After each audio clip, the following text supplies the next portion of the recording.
Já parou para pensar que quando você nasce, a primeira coisa que você recebe é uma roupa? Durante toda a sua vida, a roupa é um objeto de desejo. Fala muito sobre você, sua personalidade, seus gostos, suas escolhas.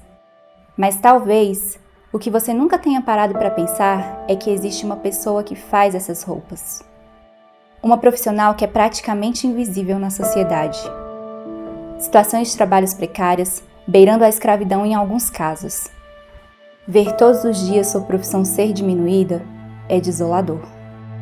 Hoje, mais do que nunca, esta é uma profissão extremamente necessária na confecção de insumos médicos e máscaras para proteger profissionais da saúde e proteger a população de todo o mundo. Nesse Dia do Trabalhador, gostaria de parabenizar todas as costureiras e costureiros e te lembrar: também estamos na linha de frente.